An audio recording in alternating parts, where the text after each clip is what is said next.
my fellow comic book collectors. It's Alan, the Comic Collector Geek, and this is the Monday special, and I'm soloing it. So this time, Steven's not available. He's actually a little bit under the weather, so it's just me tonight.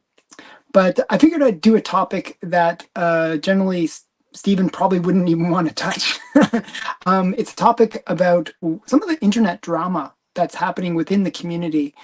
And I thought this is almost like, I feel like this is a finale episode for the internet drama.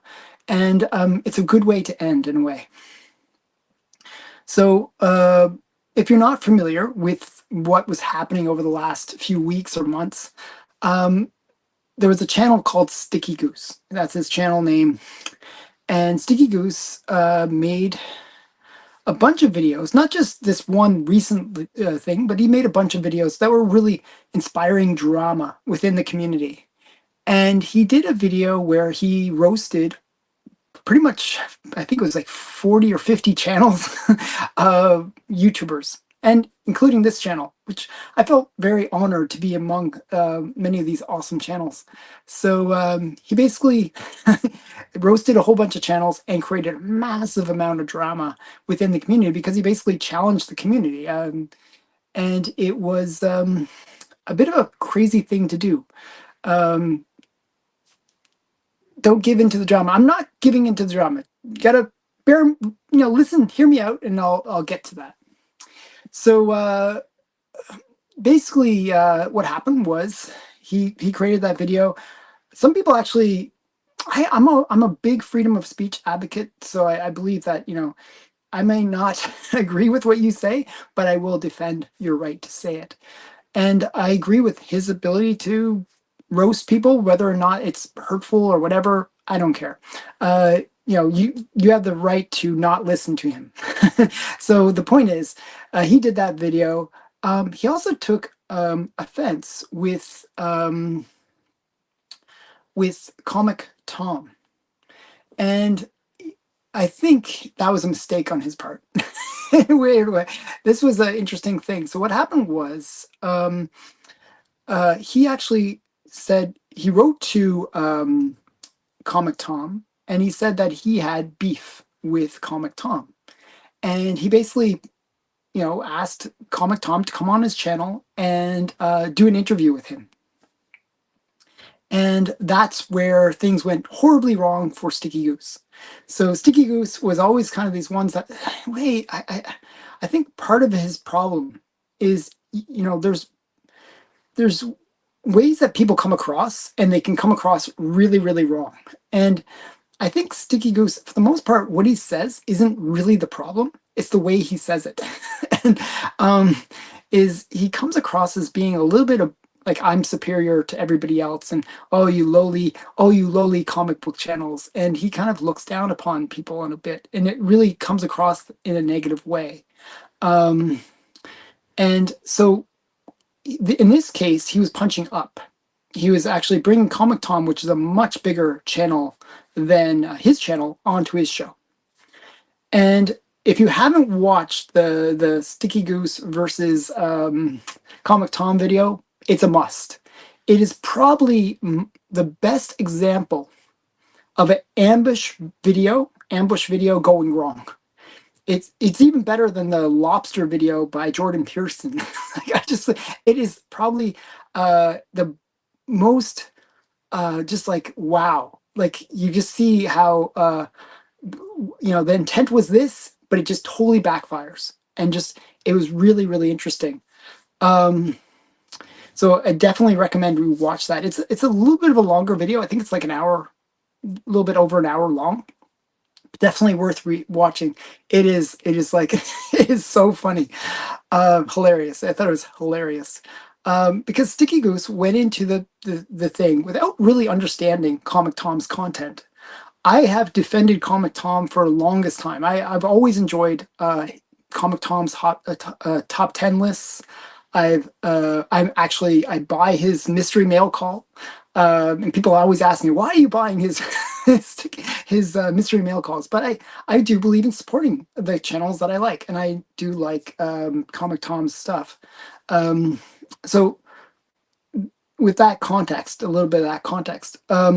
So Comic Tom is one of those people who does the hot list, and he was the one that kind of made the whole comic hot list a big thing. He was the one that's the innovator of that and made it a popular thing that people watch on a regular. Um, so Comic Tom came into this thing with very pure intentions. Like he just was, oh, I'm coming in to do an interview on Sticky Goose's channel. Sticky Goose was, really trying to stir up more drama. So his intent was to basically come at this interview as an ambush. He was trying to ambush Comic Tom, put him on the, uh, on the fence, and really, like poke at him and prod him and really try to, knock Comic Tom off his pedestal. And that was a mistake. Comic Tom, when you see this interview, this interaction between the two, you realize Comic Tom is not some noob. He is not somebody that doesn't have media experience. He is a well-versed, well-thought person. He is an intelligent man, very, very well-spoken, and he really does know his stuff. And he loves the hobby. He loves people within the hobby. And, you got to respect him. Whether you like his hot lists or not, you got to respect him for what he is, what he's really good at. And it's public speaking. He is just a mad, like a real auditor. He's ones that can just really say what he's thinking. And he can be very disarming. So the whole time you see Comic Tom in this interview, and he's just being a nice, chill guy. And that is brutal when, if you have somebody that's trying to interrogate you and instigate you, and you just come across as being like chill and like, it just washes off him, and it's just very disarming. It was just so awesome to see. So Sticky Goose is trying to like do everything to try to like antagonize Comic Tom. And Comic Tom's like, oh yeah, whatever. I don't agree. And he gives like very logical reasons. So one of the things that he brought up was that Comic Tom, if you look at his hot list, it's always CGC comics that he's referring to. And Comic Tom will say, hey, this book in a 9.8 CGC sold for X dollars and whatever. It's like usually CGC is mentioned all the time. So the way Sticky Goose interpreted that was, Comic Tom is a shill for CGC. And he's like, oh, why do you always mention CGC? Why don't you mention PGX or CBCS or any of those things? And, you're in the bag for CGC. You're just promoting CGC. And Comic Tom gave a very logical reason for why the list generally are going to be CGC books. And it's a thing with the comic community that we really need to understand is if you have a slab and it's like some big book and it's a CGC versus CBCS or PGX, there's going to be mostly CGC slabs. Most of the slabs that are on the census are CGC slabs right there, right off the bat. It's most of the slabs are CGC slabs, and therefore you're going to see those appear on the hot list just more often because there's more of them. But even more so, generally us collectors will pay more for CGC grading rather than CBCS grading. So if we have a choice between a 9.8 CGC slab or a CBCS slab of the same comic, most people will pay a little bit more, maybe 20% more for that CGC slab. So if you're doing a hot list and you're looking at the top biggest sales, biggest sales of the week, well, you're going to generally see CGC slabs at the top of the list. So if you look at I've known this fact for a long time. If you look at my hot list, it's always CGC slabs. So it's because the CGC slabs get the bigger sales. It's just a fact of the hobby. If it changes where people are willing to pay more for CBCS slabs, well, you'll see more of those on the hot list. So it was like so disarming, that just simple logic. And Comic Tom, like, Sticky Goose was like trying to like, create this whole narrative. And he was like, and Comic Tom's just like casually waiting for his time to speak. And then he just said simply, this is the way it is. This is the way it is. And it's not him trying to be biased towards CGC or CBCS. It's That's just the way it is. If the market changes, he will gladly put the other companies on the list. So just like things like that just showed how disingenuous Sticky Goose was.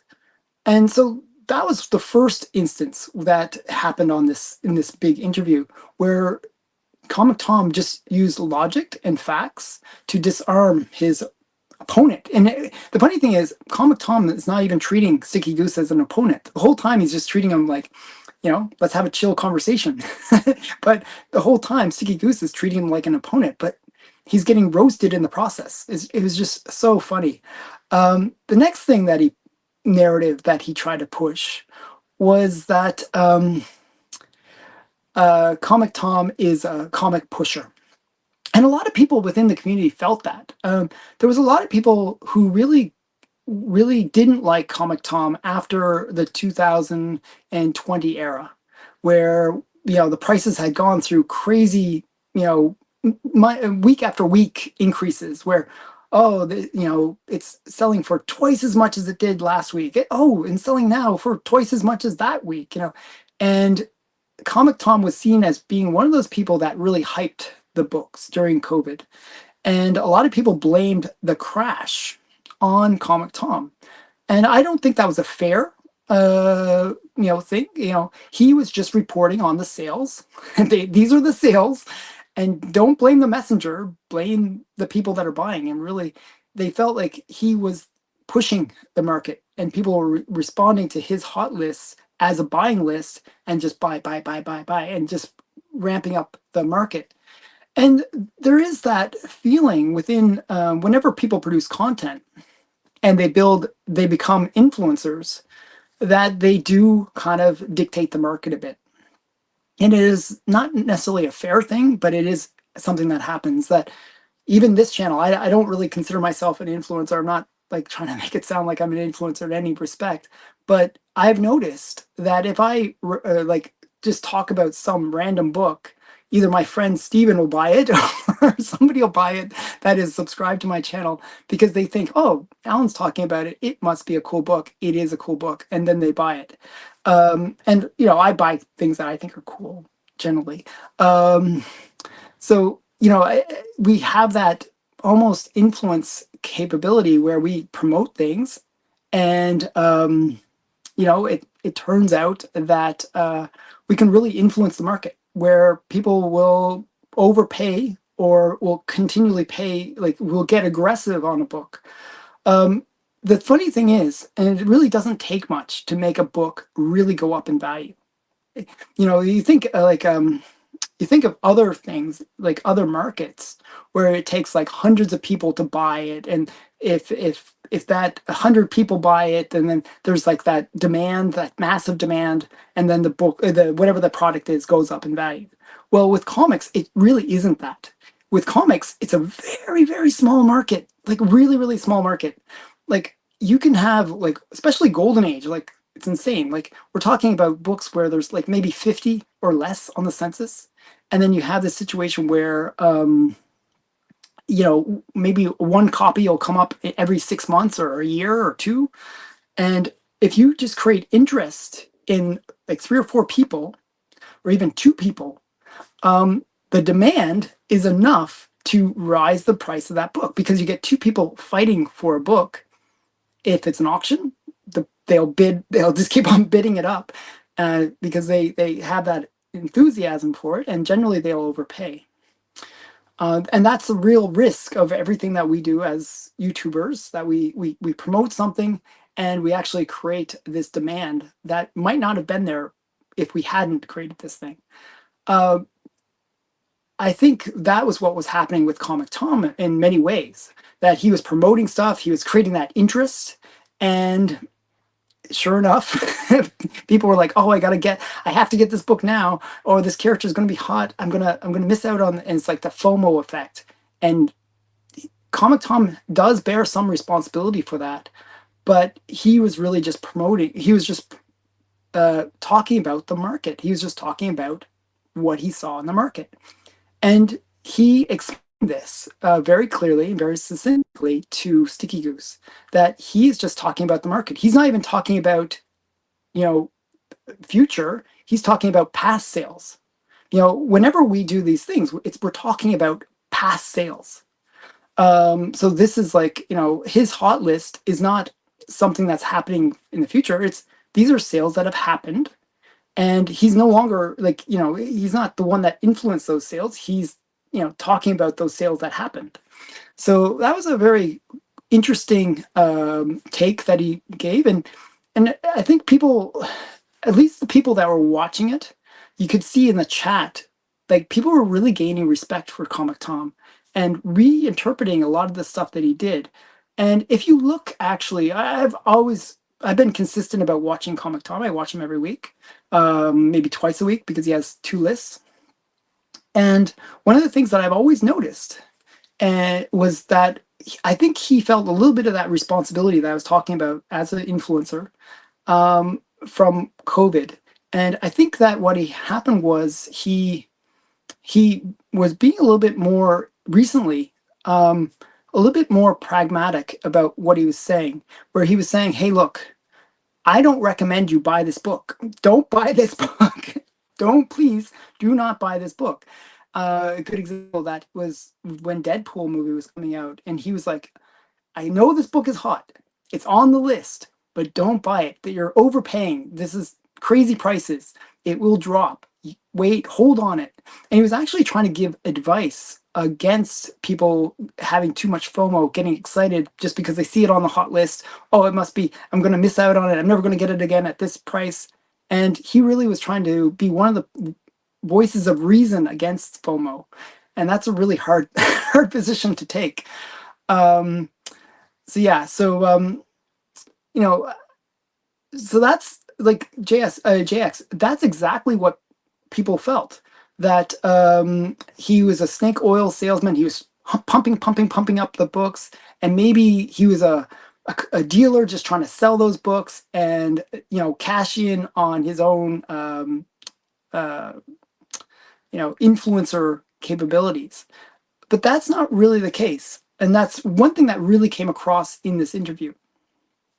So one of the things that, so Sticky Goose really didn't want to let that go. He didn't want to let that, oh, okay, so you're reporting on it, but you're a dealer. You're a dealer. It's all about money for you. And that was one of the things that Sticky Goose was really trying to hype on. That it's like, oh, you're a dealer, therefore it's all about money for you. You don't care about the little guys that overpaid or whatever. And Comic Tom really, pushed back on that in a really brilliant way. One of the things that all of us collectors do or have done is we've sold our comics at one point or another. Sometimes we sell comics when we don't really want to. I've sold my comics in the past, and I wish I hadn't. But we all sell our books or trade or whatever it is. And we might sell our books later on in our lives. But does that make us less a collector? No. And Comic Tom is a collector of comics. He has his, like he said, his short box of comics that he really focuses on, and that he really does love these books. And they're the big books. He sees these as the big books, his grail books, that he's basically had this curated collection of. And that's his collection. He really focuses on that. Now, Sticky Goose, he didn't seem to really get the concept. Now, a couple things just to note about Sticky Goose is he's a new collector. And he actually said it himself that he's been collecting for 4 years. And when I think of that, I think, okay, when did he start? He started in 2020. What was going on in 2020? 2020 was the hype market. It was like speculator market. It was a very non-collector friendly market. It was a market all about people like, flipping the books. Oh, I bought the book today. I'm going to flip it for 10 times more tomorrow. I'm just going to keep on flipping, flip, flip, flip, flip, flip. And they're never really, nobody really appreciated the books. It's not like they were reading the books or enjoying the books or collecting the books for their personal love. They were just buying the books to flip it and make profit. Okay. And that was really the COVID era. And that's why the market went crazy. And that's when Sticky Goose admittedly started collecting comics. So his interpretation of the market is very, very biased towards that way of looking at the hobby. Comic Tom, people like myself, have been, collecting comics for a long time. I've been collecting comics since I was like I don't know, like early 1980s. Like even before that, I collected, but I didn't really consider myself a collector. I just had comic books as a kid. But my point is, I've been collecting for 40 years. And I've seen different things. I've seen that kind of hype market and all these kind of things happening. So those more seasoned collectors and the collectors that got into the hobby just for the sheer love of the hobby have a very different viewpoint of the hobby, of course. And Comic Tom is one of those people. His father was a comic dealer. So Comic Tom grew up with comics. It was his thing. He said, his father would read him a Hellblazer when he was a kid. He was reading books to him growing up. He grew up with comics. He grew up with that love of comics. And you can really see that in Comic Tom.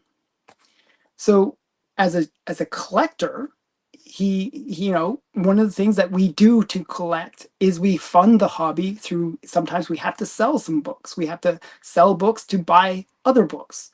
Or sometimes we buy higher grade books and we sell our undergrade copy. So those are the things that we do, right? We and that's part of the fun of the hobby is we, buy and sell and, but it's not all about money. We love the books. We love the stories and we love the covers. We love, there's more to it than just money. And I really felt listening to Comic Tom and Sticky Goose on this one, that he didn't understand that passion for the hobby beyond the monetary, beyond this pure, it's all about money. It's why do you guys talk about money all the time? Well, that's just because we talk about money doesn't mean that that's the focus. It's like he just doesn't get that. So it's one of those things where I really felt like he didn't understand the hobby, and he was being put in his place by somebody that really did understand the hobby. Comic Tom is a veteran of the hobby, and that really came across. The passion was there. And Comic Tom went further with it. This was actually one time that Comic Tom really pushed back on Sticky Goose and really put Sticky Goose into his place. He did the following. He asked Sticky Goose's audience. It was Sticky Goose's audience that was watching this stream, and like over 100 people were watching the stream. And he asked them, he said, hey, put a 1 in the chat if you think collecting is all about money, and then put a 2 in the chat if you feel like you can be both a collector and a dealer and still love the hobby and stuff. And so the chat went 2, 2, 2, 2, 2, 2, 2. It was all 2s. It was just all 2s. So Comic Tom is like, hey, look, your own audience agrees with me. Your own audience says that you can be both a collector and a dealer, and that you can love the, yeah.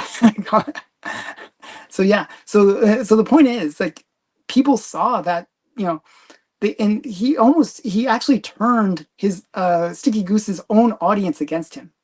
Just to see that real time is so insane. Like, it's just like, whoa, to see like your own audience just almost like just flip on you because your guest is just so much more articulate and much more like thoughtful about what he's talking about. It was just so brilliant to see. It was like, there's so many interviews that I love. I'm a political junkie. I'm a news junkie. And there's so many times when I watch these interviews, and you can see it's like, it's a media thing where they're really trying to trigger their guest to say something wrong, to like really, speak incorrectly or say something that they can use as a further soundbite that they're going to destroy that person later on with. And that's what Sticky Goose, I felt like, was really trying to do with Comic Tom. And what we saw with this Goose versus Comic Tom interview was really that this ambush, this really strong-armed attempt to ambush Comic Tom, backfired, and real time you could see the audience that normally is like all Sticky Goose, yeah, Sticky Goose, you get him, you go get him. That same audience all of a sudden switched to Comic Tom. Hey, Comic Tom, you go get Sticky Goose. It's like, to see that reversal of roles where it almost felt like Comic Tom was the one ambushing Sticky Goose. It was just insane, like just to see that switch. It was beautiful, beautiful to watch. I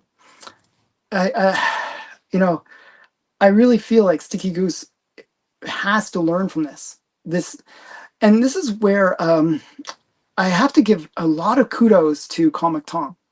Comic Tom, the whole time, as I said, he was chill. He was just relaxed. He was like, oh yeah, whatever. He's joking around. He's making some silly jokes, even self-deprecating jokes. He was very, very humble and very, very nice guy. He just chilled, but he was being honest the whole time. And one thing that he mentioned to Sticky Goose, and the reason that he was willing to even do this interview in the first place, was he recognized that Sticky Goose had some talent. He had some skills. And I really do feel that. Like, if anyone's a watcher of Sticky Goose, he's got some comedic talent. He's got some ability to do little skits, little fun things. And what Comic Tom actually challenged Sticky Goose to was, he said, hey, look, maybe instead of creating drama videos, JSS, Comic Tom was a class act. He really was. He really showed that he was not going to get hot-headed. He was going to be very, very fair. And he was actually very personal the whole time. You never got a sense that Comic Tom was coming from a place that, oh, I'm superior, I know better than you. He just came across as very humble, very nice guy, and very knowledgeable. It was just really beautiful to watch. And so what Comic Tom did is he said, hey, look, why is it that you focus on drama? Why is it that you do that? And that's why I'm saying that this is really the conclusion of maybe this whole drama that's been plaguing our little community for a while now, is Comic Tom kind of pushed back on this idea that you need drama to feed your channel. And Comic Tom said, hey, look, why is it that you believe what you believe? Why do you believe that you need drama in order to drive visitors to your channel? And Sticky Goose went into a story, and I'll kind of recount the story, hopefully well. And he called it the strap-on story, which sounds really horrible. Like, Sticky Goose has that kind of weird humor.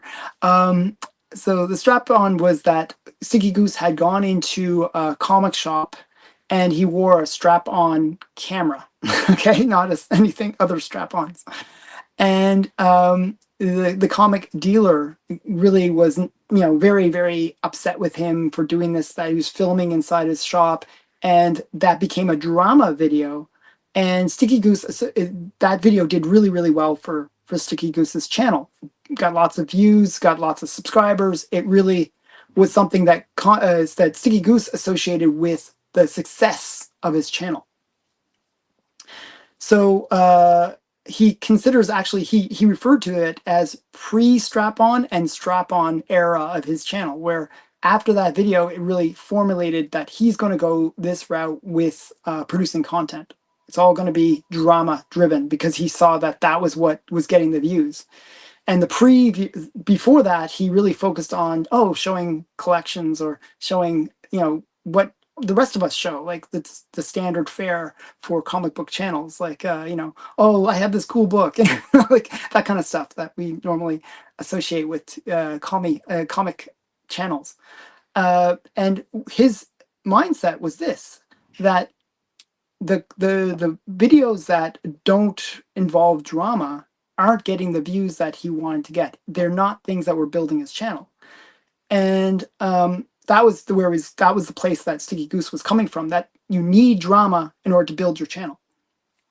And Comic Tom was like, do you like, this is what you believe, sure, but is it true? Is it true? Is this actually what's happening? And he basically showed real time a very SEO style. Like, I love marketing. So he basically said, hey, look at your videos.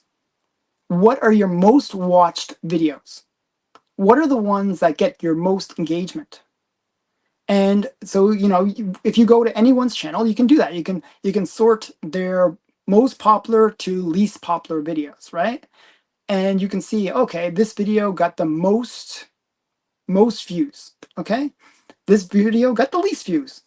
So this one seems to be what people like. This is what they don't like. And what Comic Tom said is, hey, your first video that got a lot of views, got the most views, was you showing a collection that you thought was the best collection you had ever seen in your life. That by far got the most views of any of your videos on your channel. That's not about drama. That's about showing something that's cool, that everyone can agree, oh, that's something really cool. I think of channels like Pocketful of Comics, or not Pocketful of Comics. Sorry, Pocketful is another one, but Lunch Money Comics. If you watch Lunch Money Comics, what is he doing? He's not doing any drama. He's actually a very chill guy. He's like a really nice guy. But what he does is he goes out into the wild and he hunts for comics. And people like watching that hunt. You see his channel, and it grew. It's a bigger channel than Sticky Goose's channel, but it's all hunt videos where he's going out and he's hunting for cool comics. Maybe he meets some other comic book YouTuber and he goes together with them and goes on the hunt, finds some cool books, and they do these kind of collaborations, or he goes out and hunts and he finds the books. Then at the end of his video, he will say, okay, this, I paid $1 for this, it's worth 10, and he does all these cool videos like that where people can kind of get engaged with that hunt, because we love the hunt. Part of the whole hobby is hunting for that grail that's hidden in like some box in the back, like nobody's touched, and you find it. The point is, it's not about the drama. I think a lot of people, and this is something that we all have to bear a little bit of responsibility, even myself. I was leveraging the drama to even drive my channel. Like, this video, in a way, is me leveraging the drama to get some views. But my point is, with this, is not that I'm trying to show that that's not the path that we need to go down, and that's not the path Sticky Goose can go down. I think he has potential. He's a way better comic YouTuber creator than I am. He's much better at producing videos, editing his videos, producing fun, engaging content. He just needs to find out what kind of content that is that he needs to create. So I do believe in him. I think he's just, I think he made a rookie mistake. He saw success with one thing and then put everything into that, instead of realizing that maybe that was a one-hit wonder, and maybe it does generate a bit of clicks, but there's might be better paths to take. And I think that's one of the things that Comic Tom really kind of brought forth and kind of really showed Sticky Goose. And I hopefully he's going to learn from that and really evolve. But yeah, the other thing that was interesting, and this is something I almost feel like I wish I had learned this lesson myself. And this is something that was really, really interesting. As I said, Sticky Goose was really trying to really ambush Comic Tom in the most unfair ways, even. So one of the things that Sticky Goose did was he showed the pictures of Comic Tom at the old folks' home. I'm not sure if you've seen those pictures on Instagram, but Comic Tom visited an elderly home, and he was basically sharing the love of the hobby with these elderly people. And he posted these photos up on his Instagram. And the way Sticky Goose interpreted that was, oh, you're just trying to leverage goodwill and make yourself look like a good person in order to, make, it's almost like politicians kissing babies kind of thing, where you try to look like you're a really good person, and maybe you're not a good person, but you try to make yourself look like a good person. And that's the way he interpreted this action by Comic Tom. And yeah, it's called a PR stunt. Yes. So it looked like a PR stunt. Okay. And I love the way Comic Tom addressed this. It was the most brilliant thing I've ever heard. It was like almost almost like one of those things where you like your eyes are opened to a whole new way of thinking of things. So what Comic Tom said is that he really had mixed feelings about posting those photos. He was like, well, I'm going there because I love the hobby and I want to share that love with people. And when he went there, he was amazed by these people. Not only did they, embrace the comics that he was bringing them, but they actually would go back to their little rooms and bring comics that they said, "Oh, I used to read these when I was a kid." And he was like, "Wow, that's so cool!" Like they were showing them these golden age books that they would read, and they would show that they had a love of the hobby too. That predated all of us. Okay, these are people that are old, and they had this love from when they were kids. And that feeling that I think that he had was that, this is why I love the hobby. This is why I love it. This is something not that, it's not a hobby that you just do for a few years. It's something that you do for life. It's just like, it was just so brilliant for him to see that. And so what he was saying that this was this this act of showing these pictures was about promoting the idea that we should not leave these people and say, "Oh, you're no longer part of the hobby because you're old now." Like, go off and die. He was like trying to rebuild the hobby, build the community by reinvigorating that passion that these people had for the comics, and by sharing that, he hopes to engage other people to do the same. Okay. So sometimes we do things not just because it's about PR, but it's about building the hobby and building that love so that we can be ambassadors to the hobby, that we encourage others by our actions to do good actions and to build the hobby and promote people, promote the hobby to new groups. One of the things that Comic Tom said was that he was doing for the longest time comics for kids, where he would just give comics to kids or have specially created comics for kids being created. And he was putting them in his mystery boxes, where we'd have like within the mystery box, you'd get one comic that was totally focused on that younger audience that you could share with your kids if you had kids, to promote the hobby to a younger generation. And he never really bragged about that or really promoted it too much until later, because he realized that if he didn't promote it and he didn't talk about it, it wasn't doing the hobby any benefits. It was like, just sure, it was a great act and it was something that was going to inspire the community. But if you don't talk about it, if you don't tell people about it, it it doesn't inspire people to do the same. Like, you want to get people to do the same. Actually, my friend Matt likes comics, really great guy. Check out his channel. Um, he tells me that he will donate a long box of comics to like youth clubs or to charity. And what does that do? That gets comics into kids' hands. We need those kids to read comics because that's going to be the next generation, and they're going to be the ones that will, inspire future generations to stick with this hobby. Because if we don't inspire those people, then this hobby is going to die. There's not going to be any hobby, and what we have to do is we have to be inspirations for the hobby.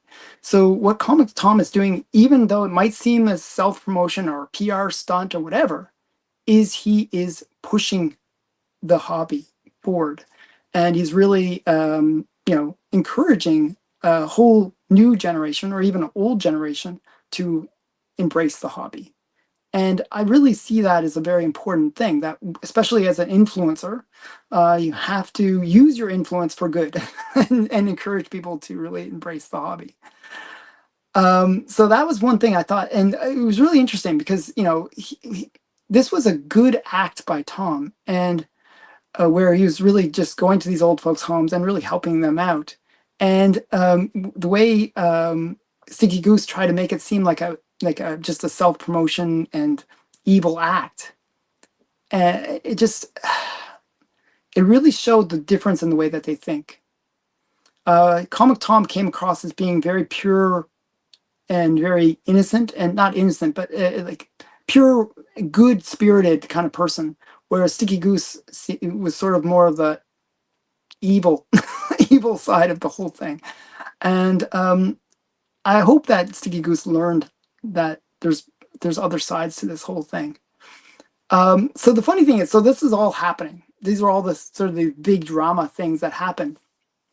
And then Sticky Goose really, so Comic Tom really pushed hard on Comic Tom and said, "Hey, look, do you really think it's about the drama? Do you really think that this is the right way to go?" And Sticky Goose's internet failed. His internet went down. I think because there was a storm, and the internet went down. So Sticky Goose gets knocked off his own stream. It's happened to me many times where people call in and I get knocked off the stream, and oh, my guests are like, "Oh, what's going on here?" But that's happened with Comic Tom and Sticky Goose. This was the funniest part of the whole stream. And what happened was, all of a sudden, Comic Tom was the only one on the stream. It was only Comic Tom. Comic Tom's all by himself on Sticky Goose's uh, on his channel, basically. And he said, "Oh, I guess I've taken over Sticky Goose's channel. I'm now I'm now Sticky Goose." It was the funniest thing.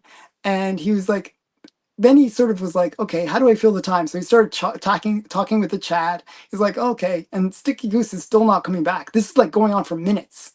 Um, and then he starts like, "Okay, I guess I'm going to talk about Crash Down."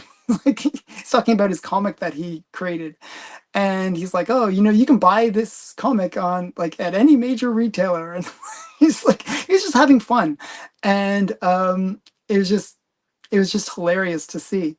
And then finally, after about almost like 10 minutes, it was like a pretty long time, Sticky Goose comes back. And Sticky Goose is like, he's just, you could see that he was so defeated by that point that even Mama Goose or Mother Goose came in and said, "Oh, you shouldn't be shilling your comics on my channel or on our channel," and all this kind of stuff. And it just, Comic Tom was like, "Yeah, whatever." He just really came across as the good guy, and Sticky Goose just he fried himself. He he was totally roasted. It was really funny to watch. I definitely recommend it if you feeling down, you're feeling like uncertain about your life, and you want something to pick you up. Watch that video because it's hilarious. It just shows. Man, it just shows the silliness of Sticky Goose and this whole drama thing. I think one thing that I mentioned when I did my first response video to the whole Sticky Goose situation was that this hobby is my zen. This is where I go to just chill, just have fun, to show cool books, to have fun times, and I was really pushing against that whole narrative, like, "Well, we gotta be,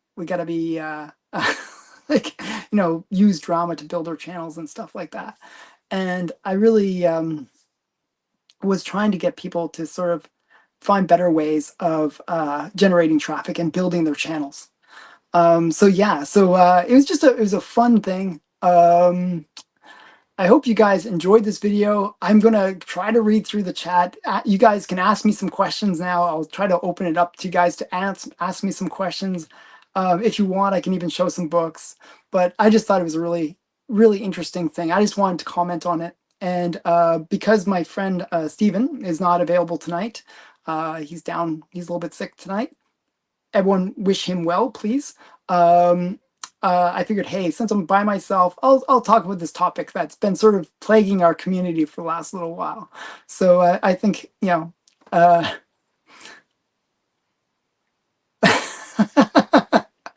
yeah, that's actually really. I'm going to use that title. I am going to use that title because it is so true. You wouldn't believe. Um, so yeah,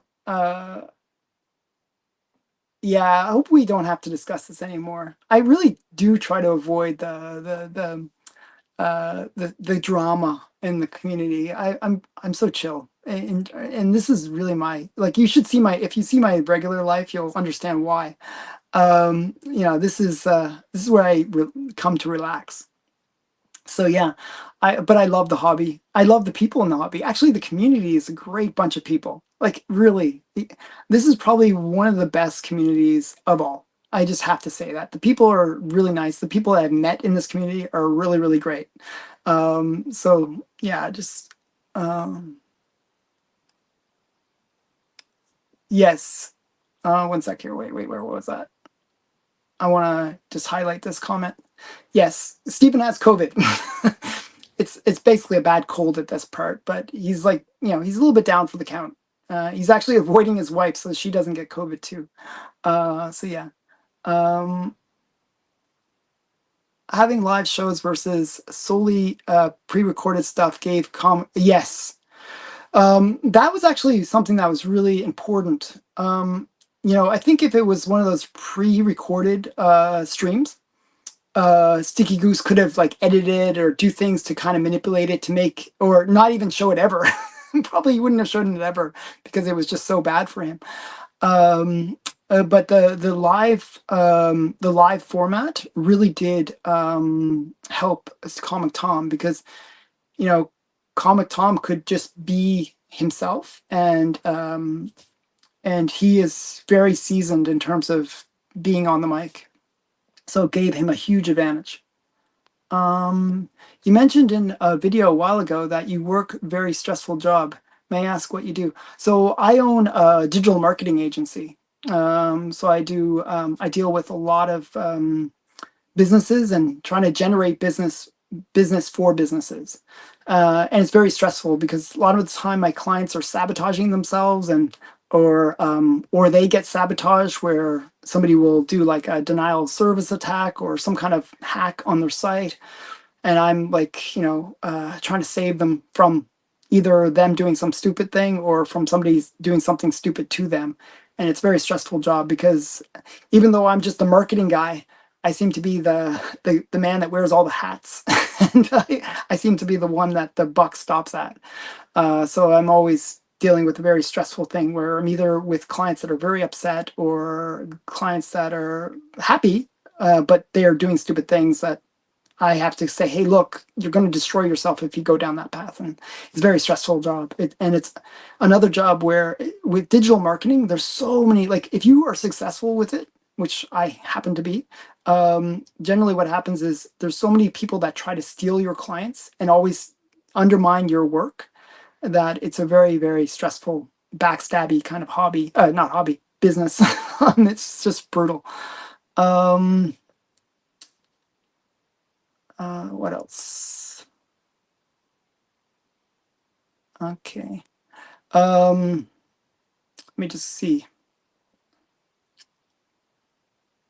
Okay, I think I got everybody. Um, COVID, COVID is how I discovered Alan's live shows. Yeah, I mean it's funny. It's kind of weird. Actually, COVID is one of those things that really did a kind of number on the whole comic book marketplace. You know, um, the funny thing is during COVID, people were like talking about the hobby in a really interesting way. And I felt the same way back in the 90s, where they were talking about the hobby in a way where it's like, oh, it's going to keep on growing. It's going to, comic collecting is going to take over all hobbies.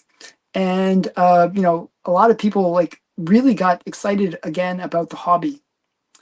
And now that time period is over, it's almost like people have forgotten that it could reach those levels, those heights. And it's like, oh, the hobby's dead.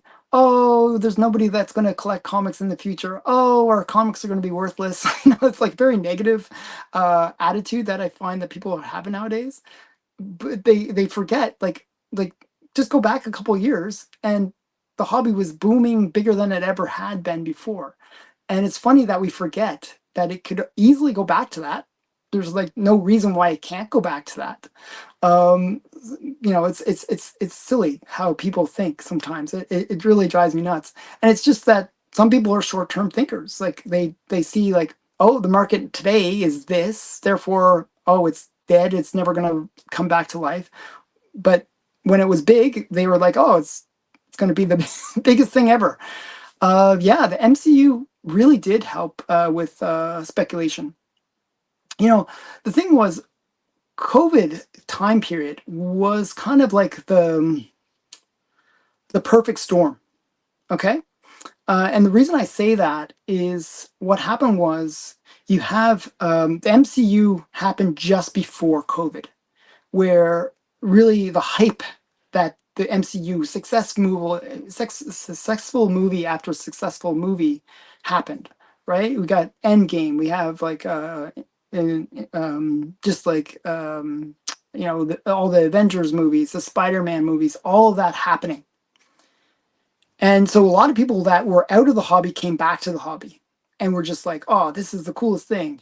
And what happened was then you have COVID. Everyone's locked in their rooms basically, and we have nowhere to spend our money. We have this whole sensation in our mind going, oh, the MCU is really cool. I miss comics. I used to read comics all the time, and people started getting back into the hobby again. And then you have the stimulus checks, which people had this money but nowhere to spend it. And what happened was they were like, okay, well, I have nothing better to spend it on. It's free money anyways. It doesn't really mean anything. Why not buy a cool comic with it? And so people were buying big comics, and that just drove the price up. It was just like, then that whole snowballing effect where you get like people saying, "Oh, look at the prices of comics; they're going crazy." Um, it's just that whole time period where people were just going crazy about comics. Then after it, what do we have? We have the exact opposite. Now the marketplace is kind of in a bit of a recession. We don't have that extra bonus money that we had to play with. People are out and working now, but there has been massive inflation, so our money isn't going as far as it used to. So we don't have as much free money to spend. Uh, and also the MCU has really been a letdown the last few years. So everything that was booming back in COVID is now working against the hobby right now. So that can change. You got to look long term. Like I remember the 90s where everyone was like rose colored glasses. This hobby is the biggest thing ever. Death to Superman. I got to get 1 million of those. It's like, this, things go up, things go down, things go up, things go down. It's a cycle. You just have to be a smart collector and think long term. Think how, when is the time to buy? When is the time to sell? I'm not really good at the selling part, to tell you the truth. I really can't sell. I really don't like giving up my comics. But you have to time it and figure out when's a good market. Usually do the opposite of what everyone's telling you. If everyone's telling you, oh, the comic market is dead, best time to buy. Best time to buy. It's like, wow, okay. Yeah, oh yes, oh yeah, the market's dead. Oh, the hobby, nobody's gonna like these books are worthless. I'll buy your worthless books. I'll buy your Fantastic Four #1. I'll buy, I'll buy all your worthless books, okay? I'll buy all those books. Because, if people are getting out of the hobby, why not? Why not take advantage of that down market? Be a smart collector. If you love the hobby as much as I do, and you're not in it for like 3-4 years, you're in it for 50 years or 40 years or whatever it is, then that's really where you should be. you know, that kind of long-term mindset.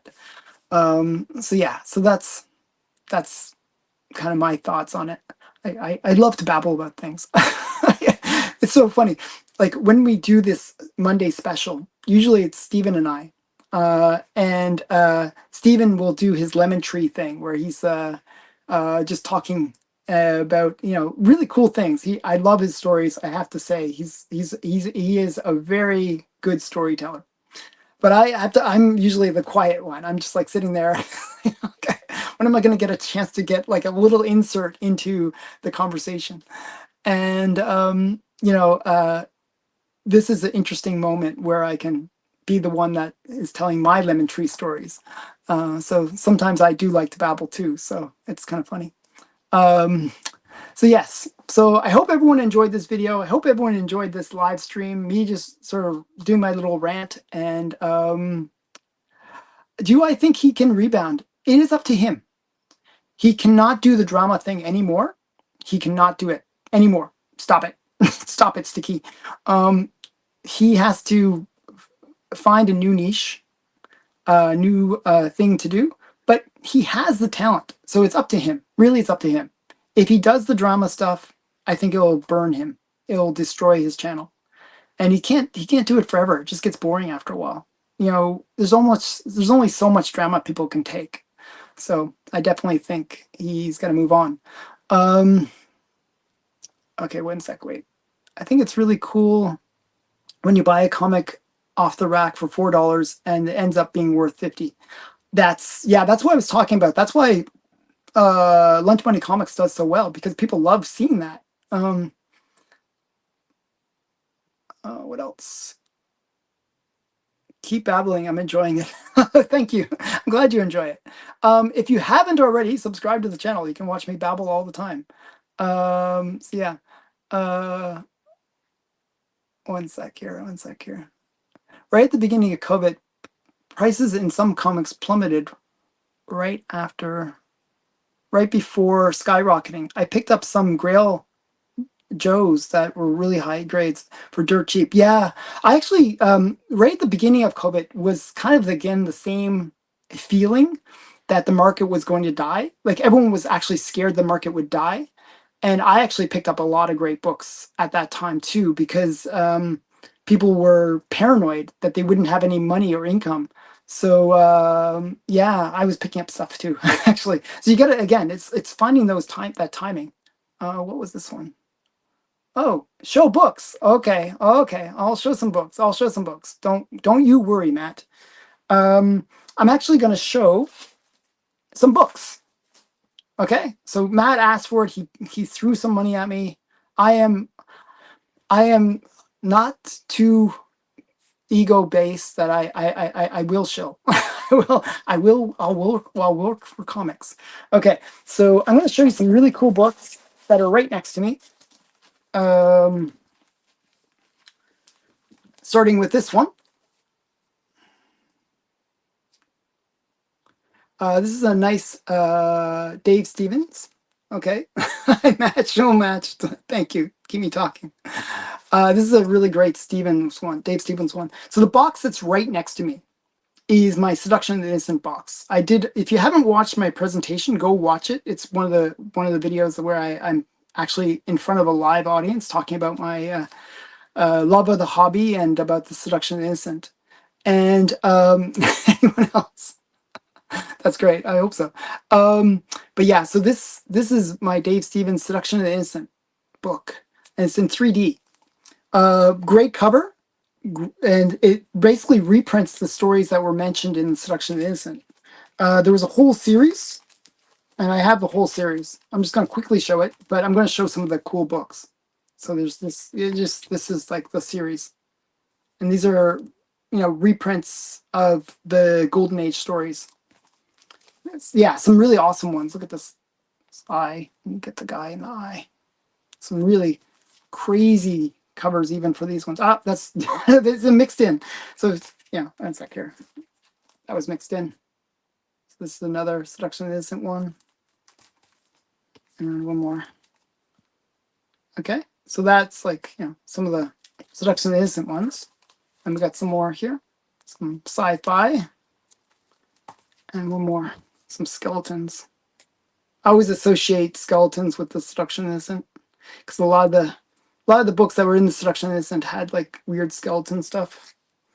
But yeah, so this box also has my spirit collection, and so I'll show you some of my spirits.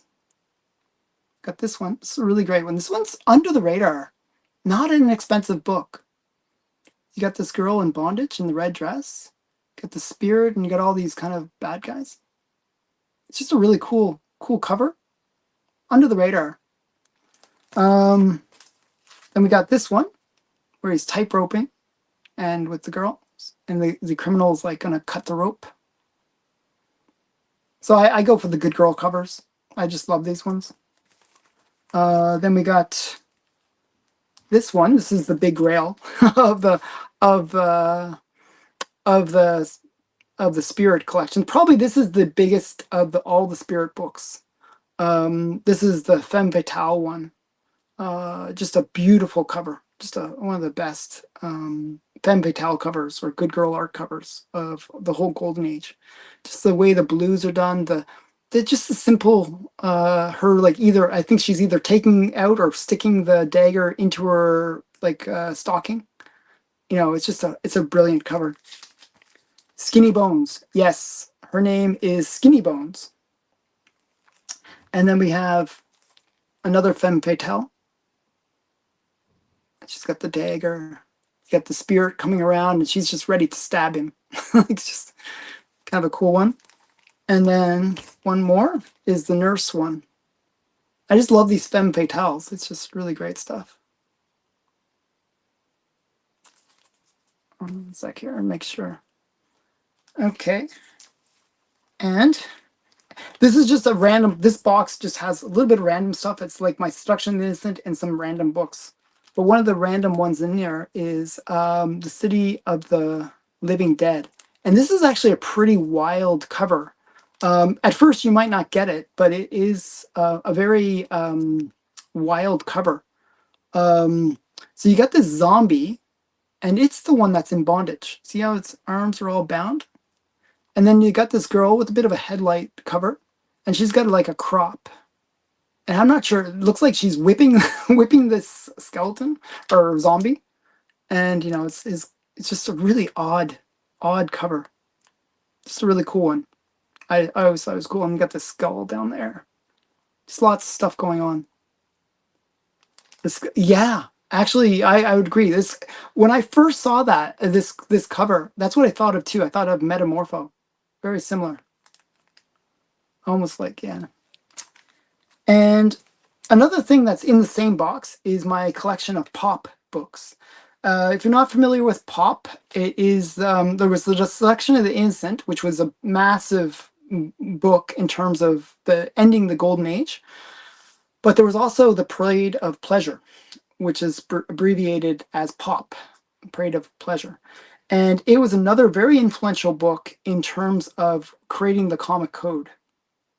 And there's a whole bunch of comics that were mentioned inside of Pop. And one of the ones was this one, was Black Hawk number 62. And it's mentioned because of just the sheer violence.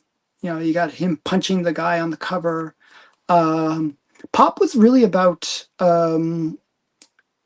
violence in comics and the influence of the American culture on the world and the negative impacts of that culture. So this is one of them. What's this? I don't know why. So that's one of the books. That's a pop book. I don't think this is a pop book, but this is in here anyways. This is a Leave It to Pink. My organization skills are very, very bad. I just have to say that. This one is just mixed in. So this is Leave It to Binky. I know Binky, for 25 cents, I could take this, make this a time exposure. That's cute. Just I like these cute good girl art covers and good girl comics. Now this one is another series that a little bit under the radar, but actually recently, maybe in the last 3-4 years, has sort of became on the radar. And it's War Fury. Now, War Fury #1 is the comic that everyone kind of wants from this series, because it's the one where it's like a flamethrower cover and it's the guy with the bullet in his head. Okay. And that one, that head was reused on Horrific #3. But this one is another really great book from War Fury. This is War Fury #2. And what you have is these red Chinese army guys, and they're going to go and kill this medical army guy and his patient. Just brutal stuff.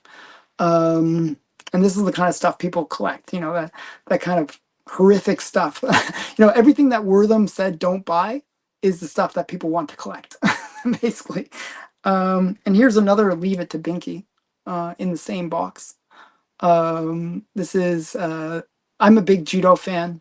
This is a Paul St. Augie drop sale, actually. Yeah, and just a really great one. I love judo. Oh, I missed it. So much. Okay, and one more. This is Captain Marvel Jr. This one should have been in The Seduction of the Innocent. I really feel like this one was overlooked. This was a missed opportunity for Wortham, because this has everything he would love. He really, a lot of the Seduction of the Innocent stuff was talking about injury to eye stuff. And this one is literally, this monster's eyes are getting popped out. He's punching him in the eye and popping his eyes out. Oh, show us some judo photos. I'll have to find some. I'll show it in a later thing. Ask me on my Wednesday video and I'll show some. But yeah. Yeah, I just think this is a great cover. Speaking of great covers, in the same box is this one. I just think I love these women in peril covers.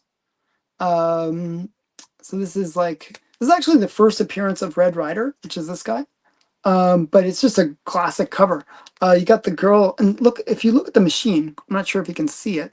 Hopefully you guys can see what I'm showing. It looks like almost like a carburetor, where it's like got all these like things that are gonna like chew with little spikes on them as well. And the girl's in bondage, and they're basically pushing her into this carburetor, and the superheroes obviously coming in to save her.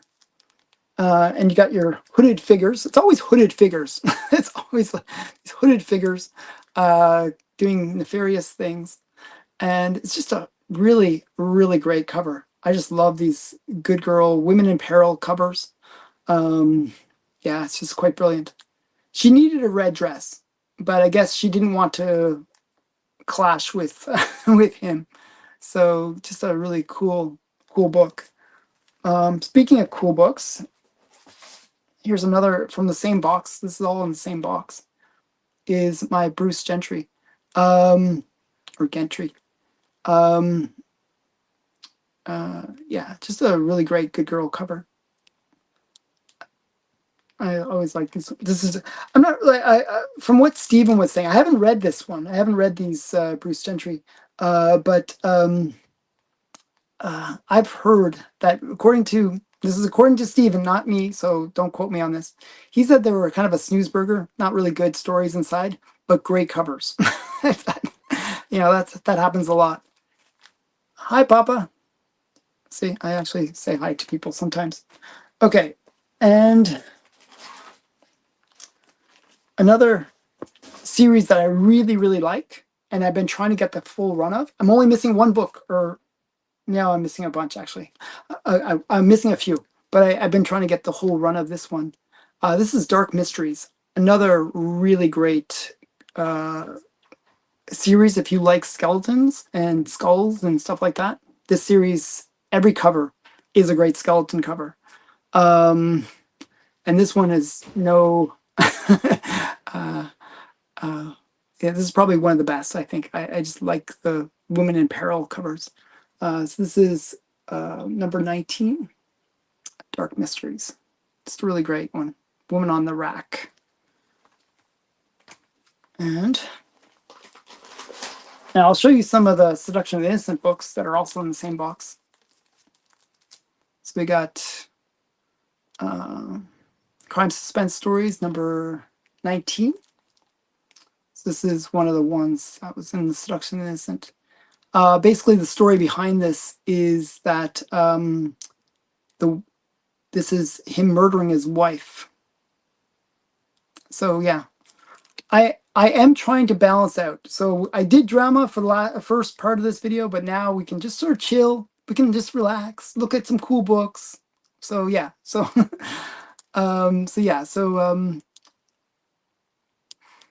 but you know what's funny? My viewers dropped actually. So who did this? I believe this is Johnny Craig. It doesn't say. Or is it Al Felstein? I'm not sure. Al Felstein. Al Felstein. It looks like Al Felstein. It's right there. I couldn't see it at first. Al Felstein. It's his style, yeah. I should have known. So yeah, just a really great one. More Al Felstein.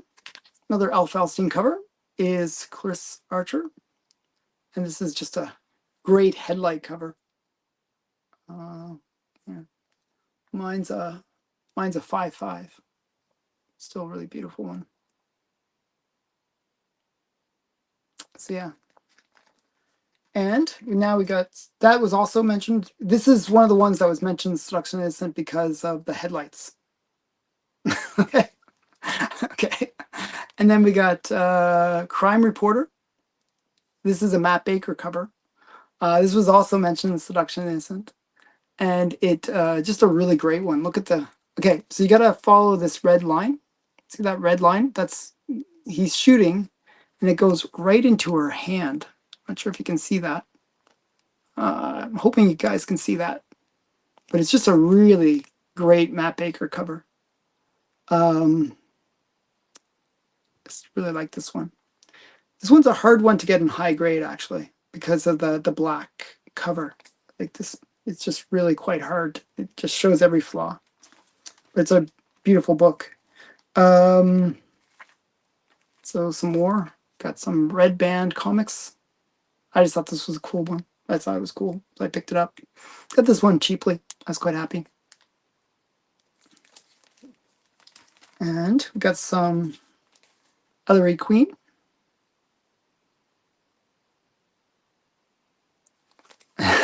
She'll never be a hand model now. Yes, her hand modeling career is over. So yeah, so we got some Ellery Queen.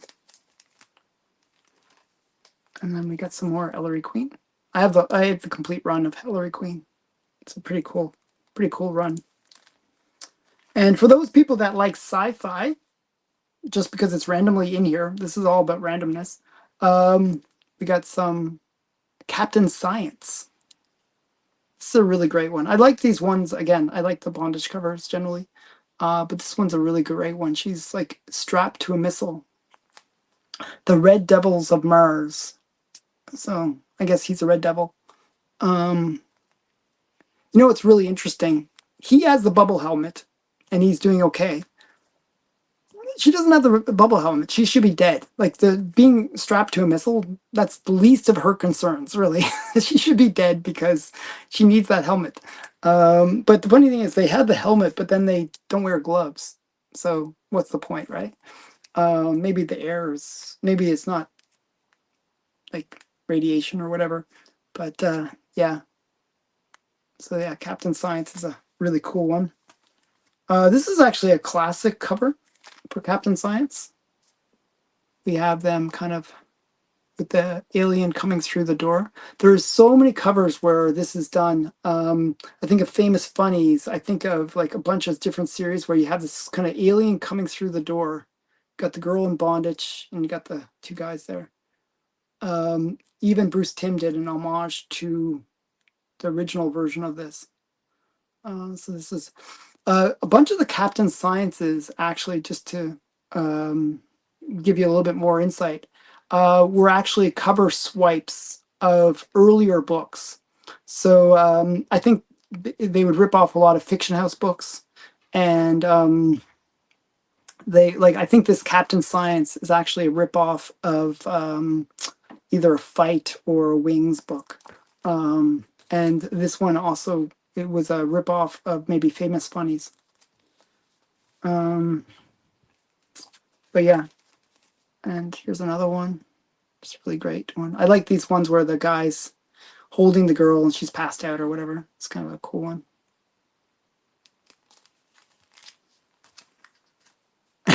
Yeah, exactly. I should go. Yeah. So you guys distract Steven. We'll go over and grab his Batman one. Um, so yeah. This one is a cover swipe of Wings. In the Wings version, it's like the girl attached to a plane, and then these are other planes that are coming in. And I think it's a Japanese guy here. But in this one, it's like a vampire-y guy. See the vampire teeth? So this is a cover swipe. They basically ripped off the other one. Both are really great. And then just one more Captain Science. This is a really great one where he's like dragging her to hell or something like that. Skeleton's got her. This one's a pretty cool one too. So yeah. So okay, so I showed some books. I hope you enjoyed that. If you guys want to see more books, you can tell me. I have like this is only 1/4 of that box. This box has like a ton of stuff in it. But I don't want the stream to go too long. I hope you guys enjoyed this. Thanks again for watching. Please, if you haven't already, subscribe to the channel. In the link in the description, there's an opportunity for you guys to vote for me. I really do hope you guys can vote for me for the CBCA Awards. Just go over there, vote for, it's like the 1,000 to 5,000 tier. There's 3 times you can vote for me. If you do all 3, that'd be great. I'd really appreciate it. And vote for Steven because it's the Monday special. And if you vote for him, he'll recover from his COVID. So definitely go and vote for Steven. Okay, so thanks everyone. Thanks for watching. Hope you enjoyed the stream. Bye for now.